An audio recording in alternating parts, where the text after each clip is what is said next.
अदब के ख़िलाफ़ मसला है, लेकिन ये मसला है तो बताना भी ज़रूरी है। पाकिस्तान जो लड़कियों के बीवी का दूध पीने से निकाह टूट जाता है। क्या शौहर अपने बीवी के मख़सूस मकान को बोसा दे सकता है? और क्या पिस्तान को चूम सकता है? क्या सीना को चूम सकता है? और बीवी के दूध को पीना कैसा है?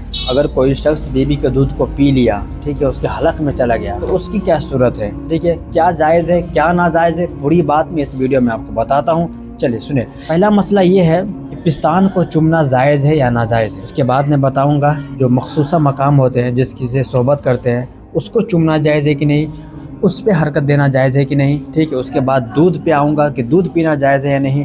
पहले आप सुनिए कि पिस्तान को चूमना कैसा है। पिस्तान ये थोड़ा अदब के ख़िलाफ़ मसला है, लेकिन ये मसला है तो बताना भी ज़रूरी है। पिस्तान जो लड़कियों के सीने को बोलते हैं, जहाँ से बच्चों के लिए दूध खारिज होता है, दूध निकलता है, उसको पिस्तान बोलते हैं। तो शौहर के लिए जायज़ है कि वो पिस्तान को चूम सकता है। ठीक है, पिस्तान को अपने मुंह में ले सकता है, अपने टंग में ले सकता है, अपने माउथ में ले सकता है, क्योंकि ये जायज़ है, क्योंकि ये भी एक इंजॉयमेंट का हिस्सा है। अल्लाह तबारक व तआला का इरशाद है, हुन्ना लिबासुल लकुम व अंतुम लिबासुल लहुन्ना।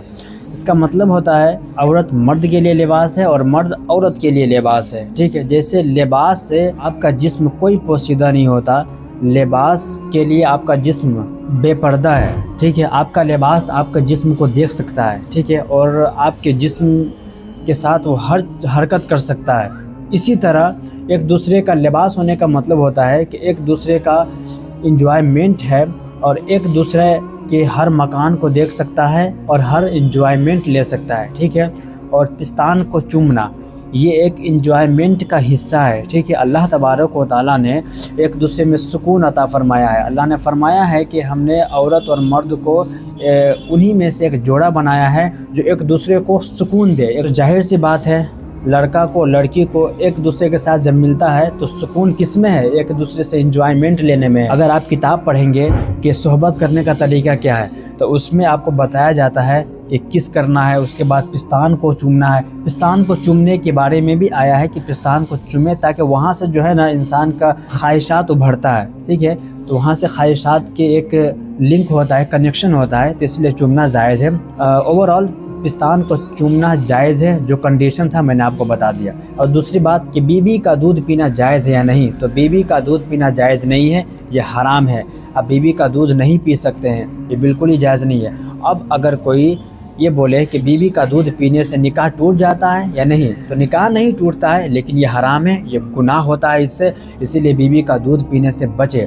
और अगर फ़ौरन बच्चा पैदा हुआ है और उस वक्त आप सोहबत करते वक्त बीवी के पिस्तान पे मुंह लगाते हैं, बीवी का पिस्तान से एंजॉयमेंट लेते हैं, और उस वक्त अचानक से अगर आपके मुँह में दूध चला जाता है तो आपको गुनाह होगा, क्योंकि आपको पता है कि अभी दूध का असर है और दूध आता है। तो जब तक दूध आता है और जब तक पिस्तान में दूध है तो उस वक्त आप पिस्तान से दूर रहे तो बेहतर है। ठीक है, ताकि आप गुनाह से बच जाए। हाँ, और अगर दूध नहीं आता है तो उस वक्त आप पिस्तान को चूम सकते हैं, पिस्तान से इंजॉयमेंट ले सकते हैं, इंजॉय कर सकते हैं, इसमें कोई गलत नहीं है और शरीयत इसकी इजाज़त देता है। ठीक है, तो कंफर्म कर ले कि दूध पीना जायज़ नहीं है, बिल्कुल हराम है, और दूध पीने से निकाह भी नहीं टूटता है, लेकिन हराम है और गुनहगार होंगे। और तीसरी बात कि बीवी के मखसूस मकान को चूम सकते या नहीं।